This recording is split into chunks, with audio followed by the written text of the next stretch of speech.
Grabe, grabe mga kalingap, nakayakap yan kay kay Carla.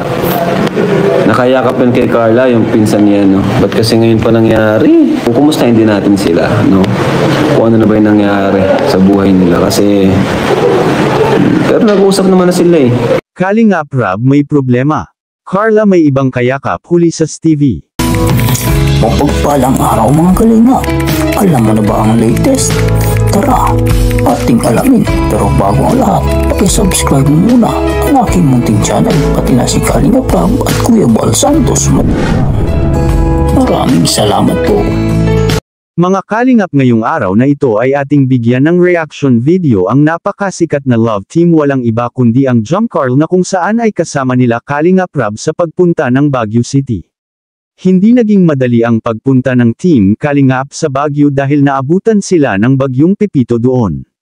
Alam kong marami na ang nag-aabang ng Jomcarl ngayon na may upload na bago si Kalingap Rab. Grabe, hindi inaasahan ni Kalingap Rab sa kabila ng pangit na panahon dulot ng bagyong Pepito ay marami pa din ang pumunta para sa meet and greet. Sobrang saya po ng Kalingap Angels dahil naranasan nila ang ganito, na kung saan ay marami silang nakakasalamuha at iniidolo sila ng mga tao.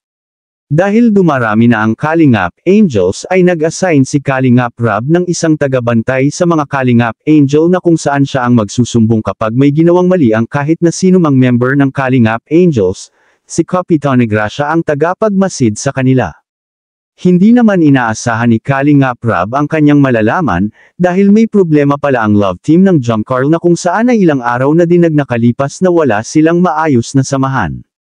Sa part ng Jomcarl ay hindi ito madali dahil marami ang magiging epekto nito sa kanila, hindi lang sa love team kundi pati na sa personal nila na buhay. Lalo na ngayon dahil nasa Baguio sila at marami ang nag-aabang at gusto silang makita ng mga fans, viewers and mga supporters. Kaya pala napansin ni Kalingap Rab na parang iba ang kilos at dating ng Jomcarl, mga kalingap. Yun pala ay may problema pala ang dalawa, nagkaroon ng hindi pagkakaintindihan sila Carla at Jomar.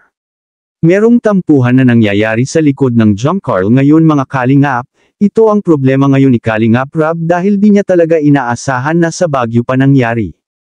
Gayon pa man ay umaasa si Kalingap Rab na maaayos din ito. Walang takas ang Kalingap Angels sa mga mata ng mga fans at mahal nating mga viewers dahil napakadaming TV sa lugar na kanilang pinuntahan. Hindi din nakalain ni Kalingap Rab at laking gulat niya na may biglang yamakap kay Carla ng mahigpit. Narito ang video at ang reaction ni Kalingap Rab. Grabe, grabe mga kalingap, nakayakap yan kay kay Carla. Nakayakap yan kay Carla, yung pinsan niya, no? Wala po! Ay, bro! Ganyan ba po? Ay, Koma! Ay, Koma! Thank you po. Salamat po.